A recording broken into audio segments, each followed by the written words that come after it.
Now, we should gather solid data from the field, use the data to verify and validate the competing hypothesis, and then speculate on the likely explanations. This is the suggestion. And we should bring partners from industry, academia, etc. into the development arena. So, the answer to the question in my title is, it depends. Depends on a combination of factors, starting from talking to the poor and ending with developing appropriate socio-economic policies. It's absolutely essential that decisions are arrived at after careful data-driven and evidence-based analysis. In this, we should take the advantage of academia, industry, and whoever can help us. Thank you.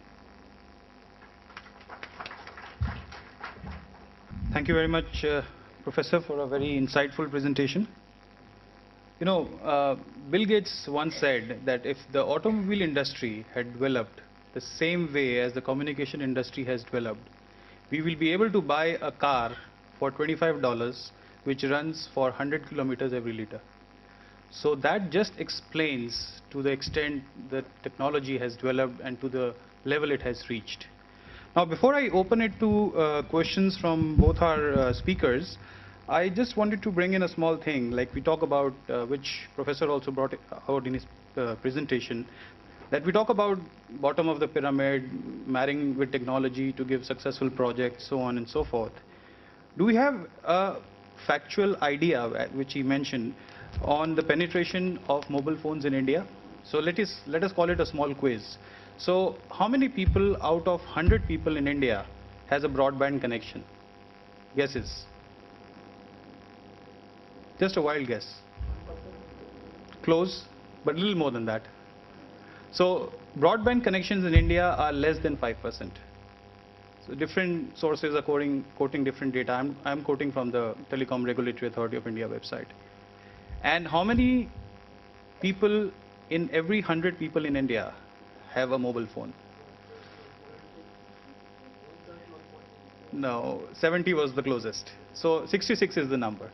So you can see the stark gap between a broadband connection or computers or internet, whatever you may call it, and the mobile phone. And I think this gap itself explains about 90% of things that we keep talking about mobile phones and why we keep talking about mobile phones.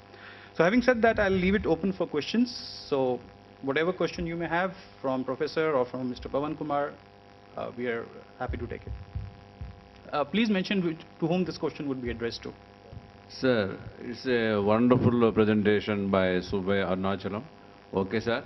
On the positive side of the Mobile Plus initiative, but what about the negative effects on the mobiles used for youth on different negative attitudes, negative steps taken out by the youth?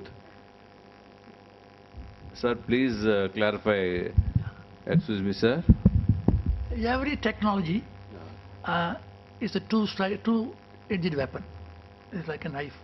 You can use the knife for cutting an apple, or you can just kill someone else. So it is up to the users to be careful to use the technology for the good purpose and not for a negative purpose. For example, when the internet came, people read about children going astray, watching pornography, or spending too much time on Facebook rather than on the studies and things like that. Okay, so there must be some parental supervision. Like in films time, there must be there are grading, universal. Anybody can watch, only adults can watch, under parental guidance, PG and so on.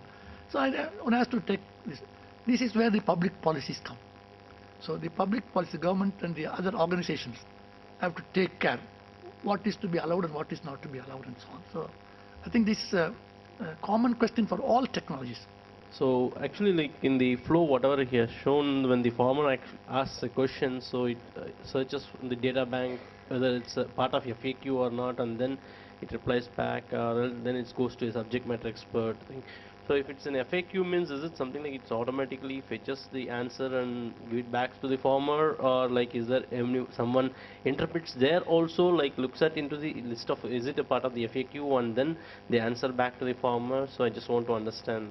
So you want to know that whether it's just data or analyzed data? Analyzed information. No, it's an analyzed information, or if it's already the data is there, right? So if a farmer asks a question, so it's a list of FAQ, automatically the database from that itself automatically fetches the thing and give it back as the voice or whatever thing like that. Or else somebody actually collects the thing and scans through the FAQ there and say, okay, it's part of the FAQ, and then they respond to the farmer.